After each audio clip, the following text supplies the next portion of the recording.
Oke, hari ini kita bakal bahas sebuah cerita yang lagi ngetop banget.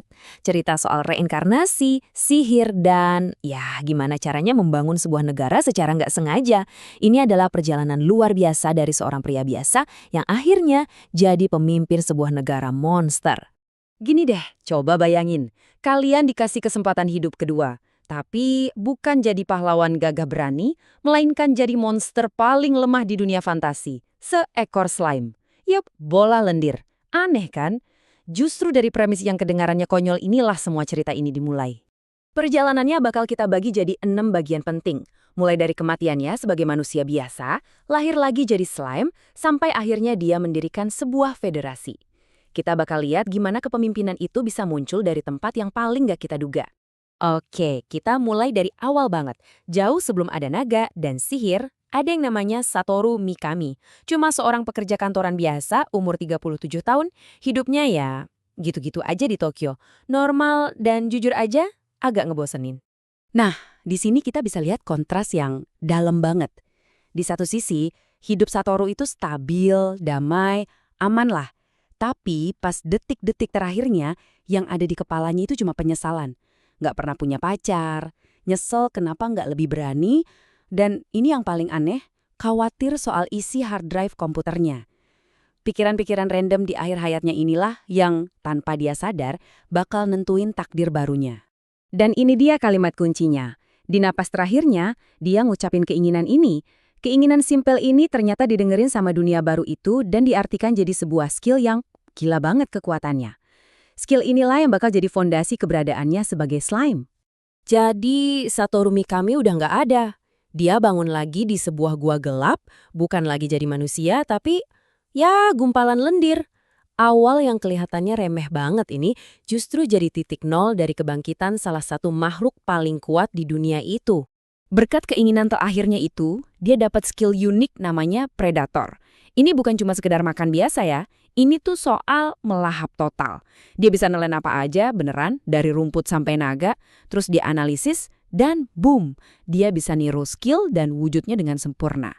Inilah mesin di balik potensi dia yang kayaknya nggak ada batasnya. Jadi, intinya gini. Dari luar, dia itu cuma slime, monster level paling cupu. Tapi di dalamnya, dia punya kekuatan buat nyerap dan jadi apapun. Kesenjangan antara penampilan sama kekuatan inilah yang bikin musuh-musuhnya selalu ngeremehin dia.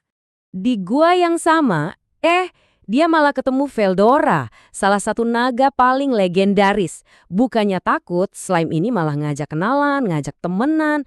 Nah, momen ini jadi titik balik besar. Veldora ngasih dia nama Rimuru Tempest, yang ngasih dia identitas baru. Sebagai balasannya, Rimuru pakai skill predatornya buat nelan Veldora sama segelnya sekalian, sambil janji bakal cari cara buat bebasin Veldora dari dalam tubuhnya. Selanjutnya, kita masuk ke salah satu mekanik paling penting di dunia ini. Jadi, ngasih nama ke monster itu bukan cuma buat manggil doang. Itu adalah tindakan yang ngasih mereka kekuatan dan bisa memicu evolusi. Sesuatu yang Rimuru pelajari, ya secara nggak sengaja juga. Prosesnya simple tapi dampaknya gede banget. Ada sekelompok goblin lemah yang minta tolong ke dia. Rimuru ngerasa repot kalau mereka nggak punya nama, jadi ya udah dia namain aja semuanya. Dia nggak nyangka tindakan ini nyedot banyak energi sihirnya. Tapi seketika itu juga para goblin lemah ini berubah jadi hobgoblin yang kuat dan kekar. Dan mereka langsung sumpah setia seumur hidup ke dia. Nah, ini dia benang merahnya. Rimuru itu nggak pernah punya niat buat bikin pasukan atau jadi penguasa. Dia cuma baik aja.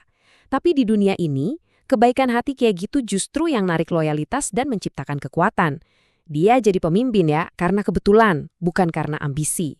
Kabar soal slime yang baik hati tapi kuat ini nyebar cepet banget.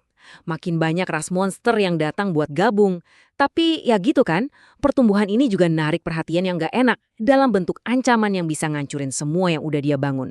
Aliansinya tuh cepat banget gedenya. Setelah Goblin, ada para Direwolf, terus para pengrajin kurcaci yang jago banget, para ogre yang ngungsi, bahkan para Lizardmen juga ikut gabung. Ini udah bukan lagi sekedar desa kecil, tapi udah kayak cikal bakal negara multiras. Dan ini dia skala ancamannya. 200.000. Itu jumlah pasukan Orc yang lagi bergerak lewatin hutan, dipimpin sama Orc Lord.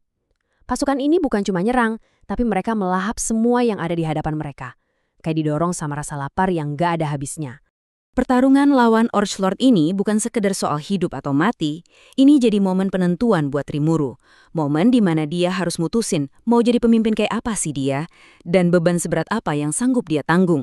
Jadi, akar masalahnya itu ada di skill unik milik Orchlord, namanya starved atau kelaparan. Skill ini bikin pasukannya jadi gila karena lapar. Mereka terpaksa makan apa aja, musuh, tanah, bahkan teman sendiri, cuma buat ngeredain rasa sakit dan ngalirin energi ke tuan mereka. Ngeri banget. Disinilah tantangan sebenarnya. Cuma ngalahin Orchlord-nya aja tuh nggak bakal nyelesain masalah. Itu cuma bakal ninggalin 200.000 prajurit kelaparan yang bingung tanpa pemimpin. Rimuru sadar, buat bener-bener ngatasin ancaman ini, dia juga harus menyelesaikan penderitaan mereka. Di puncak pertarungan mereka, Rimuru ngucapin kalimat ini kepada Orchlord.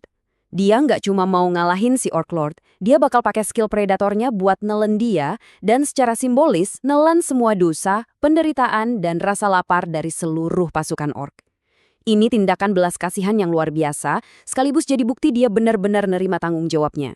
Setelah pertempuran besar itu, peta politik di hutan Jura berubah total.